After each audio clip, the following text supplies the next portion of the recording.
आणि व्यासपीठावर सुहास भैयाबरोबर म्हटलं की जास्त काही बोलायचं नसता. एकदा जोरदार टाळी आमदार सुहास भैयाबरोबर यांच्यासाठी. असं म्हणत म्हणत पाहुणे आवाज इतर वेळेचं वेगळं असतं, पण आता आचारसंहितेच्या काळामध्ये 10 वाजता सगळं संपवायचं असतं. गेली अनेक वर्ष ज्या क्षणाची वाट बघत होतो, प्रमोद भाईंनी त्यांच्या भाषणामध्ये सांगण्याचा प्रयत्न केला की सुहास भाईंचा हात किती डोक्यावरती येतोय याचा विचार मी गेले अनेक दिवस करत होतो. पण वस्तुस्थिती अशी आहे की आम्ही तुमची मदत आम्हाला कधी मिळते हे 2024 विधानसभेपासून आम्ही प्रयत्न करत होतो. तुम्ही काय आम्हाला हाताला लागतच नव्हतं. अनेकदा प्रयत्न केला पण काही गडी सापडलं नाही आम्हाला.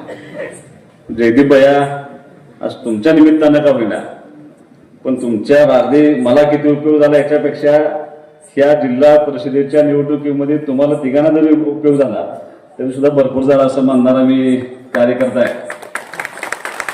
कारण सुहास भैया एक होता, त्याच्या जोडीला जयदीप भैया दुसरा भैया आला, आता तिसरा भैया प्रमोद भैया या निमित्तानं आला. आता त्यामुळे प्रमोद भैया तुमची जबाबदारी फार वाढली. ती जबाबदारी घेऊन तुम्हाला या निमित्तानं काम करावं लागेल. जिल्हा परिषद पंचायत समितीच्या सार्वत्रिक निवडणुकीचा प्रचार आणि आमचे सहकारी मित्र आदरणीय प्रमोद भैया भोसले यांचा शिवसेनेमध्ये प्रवेश या कार्यक्रमासाठी या ठिकाणी उपस्थित या जिल्हा परिषद गटाचे शिवसेनेचे अधिकृत उमेदवार आदरणीय जयदीप भैया भोसले, नेलकंजी पंचायत समिती गणाच्या उमेदवार आदरणीय सोनीदाताई सरगर, खरसुंडी पंचायत समितीच्या शिवसेनेचे अधिकृत उमेदवार डॉक्टर मीनाक्षीताई पुजारी, ज्येष्ठ नेते आदरणीय नानाभाऊ पुजारी, या गावचे माजी सरपंच आदरणीय बाबासाहेब काका पुजारी, या ठिकाणी उपस्थित आदरणीय कटरे शेठ, आदरणीय महादेवजी जुगदर, आवटेवाडीचे सरपंच आदरणीय किरण पवार साहेब, आमचे सहकारी मित्र आदरणीय अक्षय शेठ अर्जुन, आदरणीय धनराज भोसले शेठ, आदरणीय किसन कटरे, आदरणीय दादा शेठ कटरे, दादासाहेब कोळेकर आमचे मिटकेचे माजी सरपंच, मार्केट कमिटीचे संचालक आदरणीय दादा सुसरगर, पैलवान राहुल रुपन, सगळ्यांच्या तर नावं घेतली तर परत आधीच 10 मिनिट राहिलेत, परत त्यात 5 मिनिट यात जातील. कार्यक्रमासाठी व्यासपीठावरचे सगळे मान्यवर मंडळी, जयदीप भैयांच्यावरती आणि प्रमोद भैयांच्यावरती प्रेम करणारे समोर उपस्थित सगळे या गावचे ह्या जिल्हा परिषद गटातले सगळे ज्येष्ठ मार्गदर्शक, सगळे माझे युवक सहकारी, सगळ्या माझ्या माता भगिनी, सर्व पत्रकार बंधू आणि भगिनी, अत्यंत आनंदाचा क्षण आहे. मुळात माझ्यासाठी खानापूर तालुक्यातून आटपडेला येत असताना ह्या मतदारसंघातल्या ह्या दुसऱ्या तालुक्याचं प्रवेशद्वार कुठला असेल तर ते नेलकरंजी आहे माझ्यासाठी. आणि मी एवढीच विनंती करायला आलो आहे, या प्रवेशद्वाराचा जिल्हा परिषद सदस्य आणि पंचायत समितीचे दोन्ही सदस्य हे शिवसेनेच्या आणि आपल्या विचाराचे असावेत ही विनंती करायला मी तुमच्या सर्वांच्या समोर या ठिकाणी उपस्थित आहे. सगळ्यांनी मनोगत व्यक्त करत असताना कुंडलच्या आमच्या सहकार्याने मनोगत व्यक्त केलं. जे निवेदक आहेत त्यांना मी पहिल्यांदाच बघते, बहुतेक बाहेर दिसत आहे, पण इथल्या आपलं दिसत नाही. माझा सोडून कुणाचाच आवाज बारका नव्हता. असे ओरडून ओरडून सगळे बोलत होते. तसा बोलणारा मी कार्यकर्ता नाही, फक्त कामाचा कार्यकर्ता मात्र निश्चितपणे.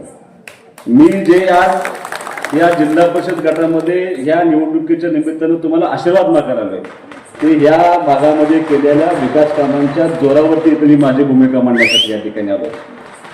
म्हणजे जयदीप भाई यांचं उमेदवारी करत असताना एक गोष्ट तुम्हाला प्रकर्षाने जाणवली असेल की सगळ्यांना असं वाटत होतं की जयदीप भैया हे काँग्रेसच्या चिन्हावरती उभं राहतील, पण विजयाचा सगळं गणित घातल्यानंतर मी स्वतः आणि आमचे अध्यक्ष तानाजीराव पाटील आम्ही सर्वांनी मिळून जयदीप भैयाने एक विनंती केली की निवडणुकीला जर सामोरं जायचं असेल तर आपल्याला एका विचारानं, एका दिलानं आणि एका चिन्हानं जर सामोरे गेलो तर निश्चितपणे आपल्याला त्या ठिकाणी यश मिळेल.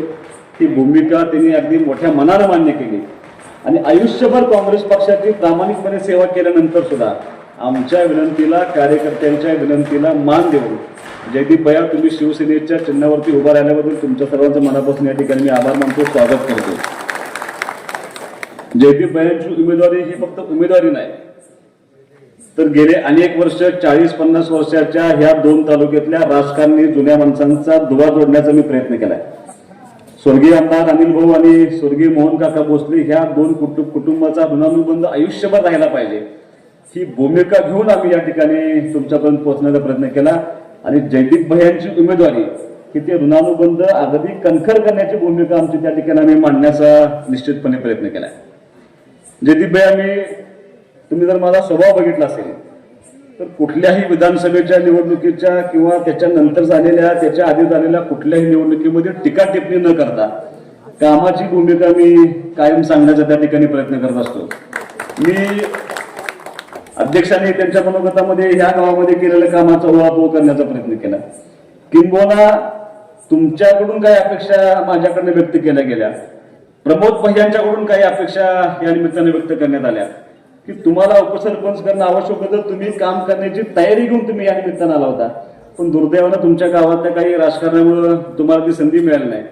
पण प्रमोद भैया ह्या व्यासपीठावरून सुहास बाबरचा तुम्हाला शब्द आहे की तुम्हाला इथून पुढच्या काळामध्ये सगळी ताकद देण्याची जबाबदारी सुहास बाबर ताकदीने पूर्ण करेल. तुम्ही जे जे कामही माझ्यासमोर घेऊन याल, ह्या तालुक्यातली ह्या जिल्हा परिषद गटातली तुमच्या माध्यमातून येणारं प्रत्येक काम सर्वसामान्य माणूस जो तुमच्यापर्यंत पोहोचेल, त्याच्यानंतर जो माझ्यापर्यंत पोहोचेल, त्या सगळ्या माणसांची कामं करून देण्याचं अभिवचन मी तुम्हाला या निमित्तानं 100% देणार आहे. मी येताना विचार करत होतो, कारण मी यापूर्वी पंचायत समिती जिल्हा परिषदला काम केलेलं माणूस आहे. मी अनेक भाषणामध्ये ही गोष्ट सांगितलेली आहे. काही माणसं पदामुळे मोठे होतात आणि काही माणसांच्यामुळं पद मोठे होतात. असं काम करण्याची भूमिका स्वर्गीय मोहन काकांनी त्यांच्या जिल्हा परिषदेच्या आयुष्यामध्ये काम केलेलं आहे. कारण ज्या खुर्चीवरती ज्या पदावरती मोहन काका बसले होते, सुदैवानं सुहास बाबर असा कार्यकर्ता आहे की सुहास बाबरला सुद्धा मोहन काकांच्या खुर्चीवरती उपाध्यक्ष म्हणून काम करण्याची संधी मला त्या ठिकाणी मिळाली होती. आणि मी काम करत असताना मला मोहन काकांची सगळी जुनी पत्र, म्हणजे मला त्यावेळेचे सगळे लोक सांगत होते की सगळ्यात जास्त पत्र जर कुणी दिली असतील त्या जिल्हा परिषद इतिहासामध्ये तर ती मोहन काकांनी सगळ्यात जास्त पत्र दिली होती. ते कामाचा पाठपुरा स्वतः फिरून करत होते.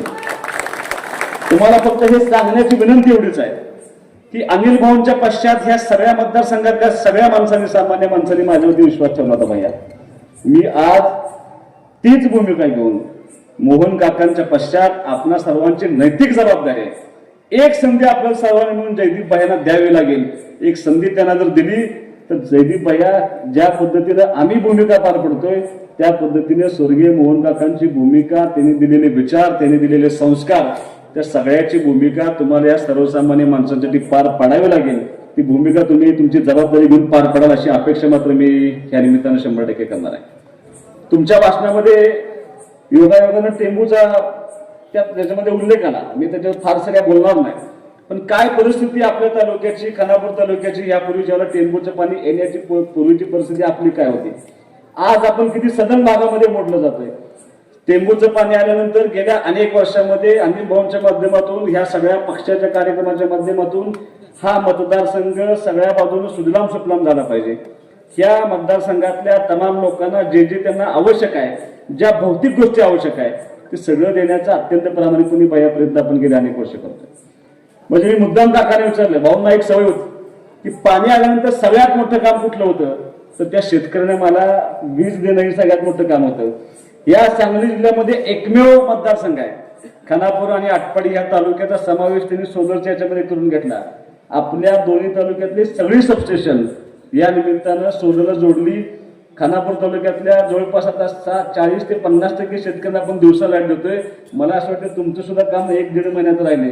तुम्हाला सुद्धा या तालुक्यातल्या काही भागात चालू झाले, पण तुमच्या गटामध्ये सुद्धा काही दिवसांमध्ये शेतकऱ्यांना दिवसा लाईट देण्याचं जे स्वप्न आपण बघितलं होतं ते सुद्धा काही दिवसामध्ये त्या ठिकाणी चालू होतं. मी सांगू आता किती कामं सांगता ते 10 मिनिटात तेवढं सांगण्याचा प्रयत्न केलो. इथं आलो, व्यासपीठावरती बसलो, मला ह्या 2 पाट्या दिसल्या कामाच्या. म्हणलं खोटं बोलायचं काही कारण नाही. कुणी खालनं विचारलं रुजवात घालता येईल. दोन्ही पाट्या माझ्यात बघा, आता झाकून ठेवलेत आचारसंहिता असल्यामुळे. ते सांगण्याचा उद्देश एवढाच आहे की मला असं वाटतं काका, तुम्ही सरपंच असताना आणि तुमच्या सरपंचीच्या 5 वर्षानंतर आता जे 2.5-3 वर्षाचे काम झाले प्रमोद भैया, ह्या 8 वर्षामध्ये ह्या गावामध्ये जेवढी कामं आले ती सगळी आपल्या पार्टीची कामं आहेत आणि ती बाकी कुणाचं एकही काम ह्या गावामध्ये सुद्धा नाही. माझं तुम्हाला सांगण्याचा उद्देश एवढाच आहे की सगळं काम करण्याचा आम्ही प्रयत्न करतो. अगदी तुमच्या दृष्टीनं अत्यंत महत्वाचं असलेलं आपलं जे म्हसोबाचं मंदिर आहे मध्ये, आता तो सगळ्यांच्या आवडीचा विषय आहे आपल्या. म्हणजे मला असं वाटतं की सगळ्यात जास्त गर्दी कुठं असेल तर तिथंच असतं. म्हणजे खरसुंडीची लोक सोडून बघते, बाकी काही नाही. तिथं सुद्धा मी काम देण्याचा प्रयत्न केला.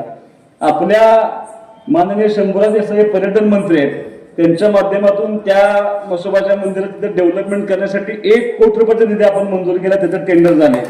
त्या ठिकाणी चांगलं सभागृह असावं, बसण्याची व्यवस्था असावं. बाकी आता इथे बोलणं आवश्यक नाही. मी माझ्या दृष्टीनं ह्या मतदारसंघातलं सगळ्यात मोठं देवस्थान कुठलं तर खरसुंडी सिद्धनाथाचं देवस्थान आहे.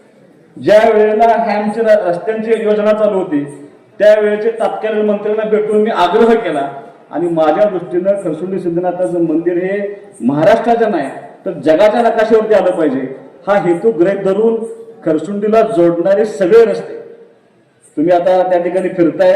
खरसुंडी पासून आता विट्यापासून आमच्या बनवडी, तामखडी, पारे ते अगदी पलूस पर्यंत आपण त्या ठिकाणी 8.5 मीटर रस्ता त्या ठिकाणी पोहोचवतोय आणि परत असा तिथनं माडगुळ्यापासून पुढे नेतोय. परत विट्यापासून तुमच्या लेगऱ्यावरून आपण विट्याला पोच करतोय. तुम्हाला सांगण्याचा उद्देश एवढाच आहे की 750 कोटी रुपये ह्या रस्त्यांसाठी आपण त्या ठिकाणी मंजूर केले होते. त्याचं काम आता अंतिम टप्प्यात आले. बऱ्यापैकी काम त्या ठिकाणी संपत आले. सांगण्याचा उद्देश एवढाच आहे की पुराव्याविषयी बोलण्याचा प्रयत्न सुहास बाबर करतो. मी कधी आता काही ठिकाणी व्हॉट्सअपला यादी फिरते आहे आकडे बारकं नाही हिशोब गाठला तर म्हणजे इतके खोटे आकडे देण्याचा प्रयत्न केला जातोय. कारण सांगायचं काय, जिल्हा परिषदेच्या पंचायत समितीच्या निवडणुकीला जाताना आता पूर्वीचा काळ गेलाय. आता तुम्हाला टोपी घातलेली, लेंगा घेतलेली फार कमी माणसं दिसतील. आता 2 घटक असे आहेत की ह्या निवडणुकीमध्ये अत्यंत महत्वाची भूमिका बजावणार आहेत. ती माझे सगळे तरुण मुलं. तरुण मुलांचा काळ असा आहे की स्पष्टपणे सांगतात काम दाखवून बोल. ते दिवस गेले आता एकदा निवडून देतील आपल्याला, दुसऱ्या वेळेला काम विचारणार आहे. त्यामुळे त्या मुलांच्या पुढे असताना आपण केलेलं काम त्या ठिकाणी सांगितलं पाहिजे. आणि दुसरी कोण महत्वाची गोष्ट असेल, दुसरा कोण या निवडणुकीतला अत्यंत महत्वाचा घटक असेल तर ते माझ्या माता भगिनी आहेत भैया. कारण ह्या निवडणुकीमध्ये मुद्दाम सांगतो, विधानसभेच्या निवडणुकीमध्ये तुम्ही सगळ्यांनी मागाशी सांगण्याचा प्रयत्न केला की कुणाला 70,000 मतं पडली, मला मी 76,000 मतं निवडणार, 2,000 कमी करू नका, मी 78,000 मतं निवडणार. आणि हे सगळं होत असताना कधीच अशी विधानसभेची निवडणूक ह्या मतदारसंघामध्ये झाली नव्हती. भविष्यामध्ये होईल की नाही हे सुद्धा मनामध्ये साशंकता आहे. पण मुद्दाम तुम्हाला सांगतो ह्या निवडणुकीमध्ये 2 ऐतिहासिक घटना घडल्या होत्या. एक एवढं प्रचंड मोठं मताधिक्य मला मिळालं होतं आणि दुसरी एक ऐतिहासिक घटना अशी घडली होती की विधानसभेच्या निवडणुकीमध्ये पहिल्यांदा इतिहासात असं घडलं होतं की पुरुषांपेक्षा महिलांचं मतदान सगळ्यात जास्त झालं होतं. आणि ते झालेलं मतदान जे होतं ते बऱ्यापैकी त्या महिलांच्या मतदानामध्ये सगळ्यात जास्त मतदान मला करण्याचा प्रयत्न माझ्या माता भगिनींनी केला होता. आज परत तुम्हाला तेच आवाहन करायला मिळतं की तमाम माता भगिनींना माझी विनंती आहे की तुम्ही गेले अनेक वर्ष तुम्ही आटपाडीचं राजकारण बघत आलाय. तुम्हाला भविष्यातल्या पुढच्या पिढीसाठी जर सुखकर त्या ठिकाणी राजकारण करायचं असेल तर तुम्हाला शिवसेनेच्या सगळ्या उमेदवारांना निवडून देण्याचा तुम्हाला माझी विनंती मी या निमित्तानं करायला आलोय. माझ्या सगळ्या लाडक्या बहिणींना मी या निमित्ताने विनंती करायला आलोय की जर विकासाची गती अशीच राखायची असेल तर पंचायत समिती आणि जिल्हा परिषद ही विकासाचं अत्यंत महत्वाचं चक्र आहे. ती सगळी बाजू आपल्या ताब्यामध्ये असणं आवश्यक आहे आणि ती विनंती मी या निमित्तानं निश्चितपणे तुम्हाला करायला आलोय. मी पंचायत समितीला उपसभापती म्हणून काम केले 5 वर्ष भैया. यशवंत पंचायत राज अभियान नावाची एक योजना असते.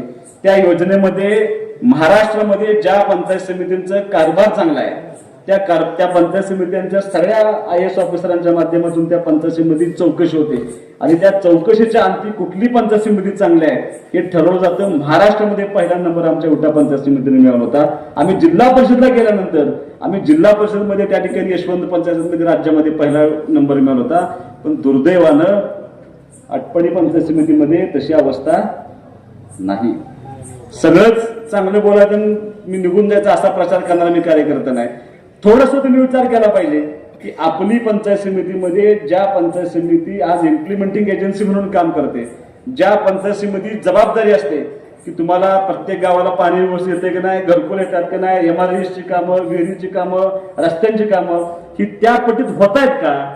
तर दुर्दैवानं गेली अनेक वर्ष आपल्या पंचायत समितीच्या माध्यमातून होत असलेली कामं ही कुठंतरी वेगळ्या पद्धतीने करण्याचा प्रयत्न गेले अनेक वर्ष केलाय.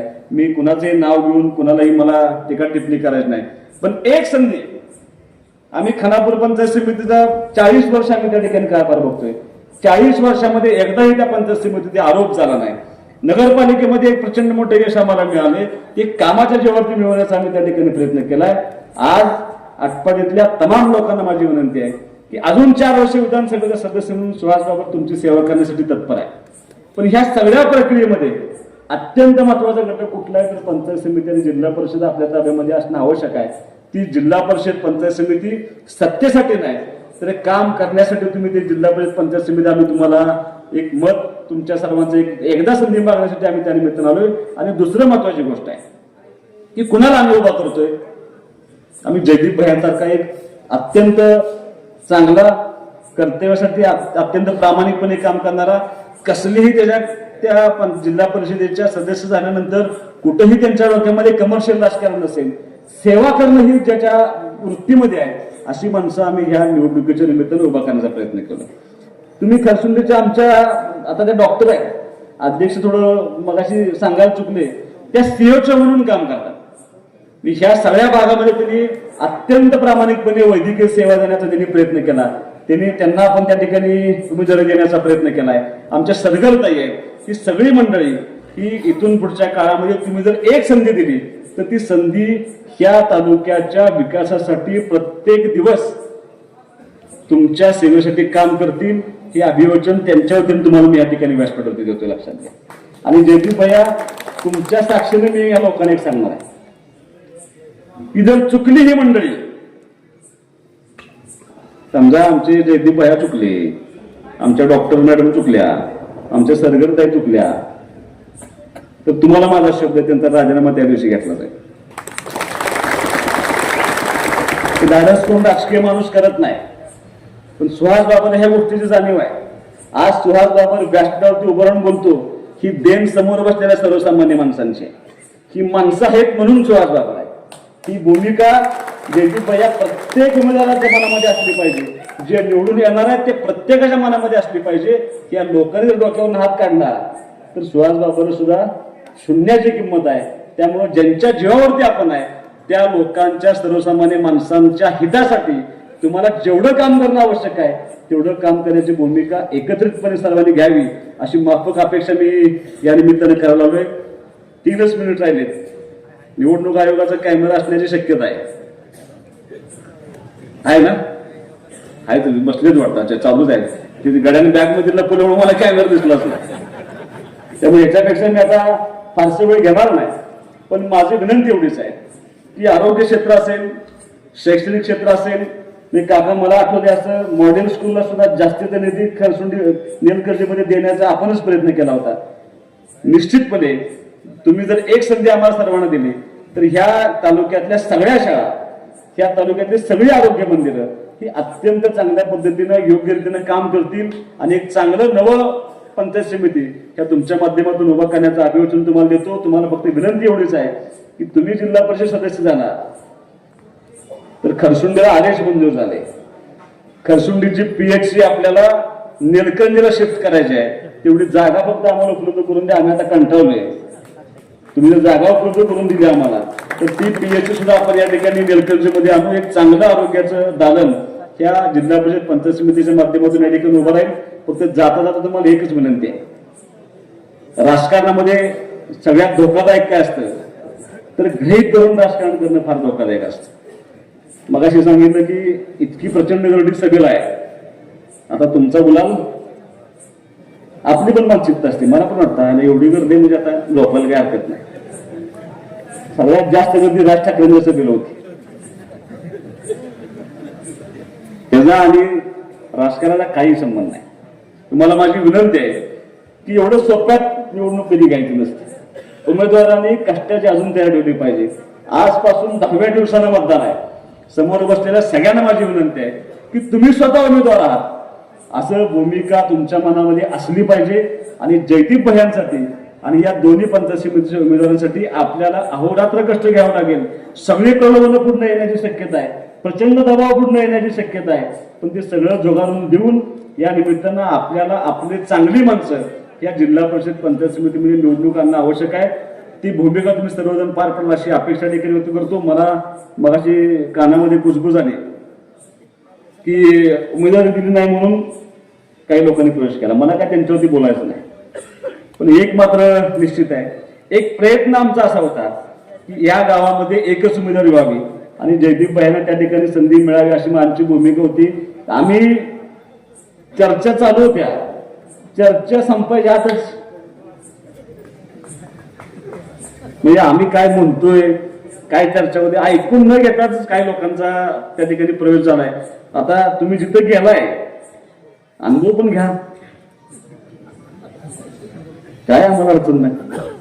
कामाला परत सुहास बाबा आणि मी दार बंद करणार नाही, माझी सदैव दार तुमच्यासाठी उघडे आहे. कारण तिथे फक्त तात्पुरतं वापरून घ्यायचं. 5 उमेदवार आहेत आपल्या पाठीमध्ये तिकडे गेलेले 5. त्यामुळे तिकडे कार्यकर्ता घडवण्याची मशीन नाही, कार्यकर्ता घडवण्याची मशीन ह्या पार्टीमध्ये आहे. पण हरकत नाही, एक संधी मात्र तुम्ही सर्वांनी आम्हाला द्यावी एवढी माफक अपेक्षा देखील करून थांबतो. सगळ्यांना विनंती आहे की धनुष्यबाण चिन्ह तुम्ही सर्वांनी लक्षात ठेवलं पाहिजे आणि धनुष्यबाणाचं मतदान करून घेण्यापर्यंत तुमच्या सर्वांनी जबाबदारी पार पडावी अशी भूमिका या ठिकाणी मानून मी आदरणीय आमच्या प्रमोद भाईंना तुमचं मनापासून ठिकाणी स्वागत करून थांबतो. जय हिंद, जय महाराष्ट्र.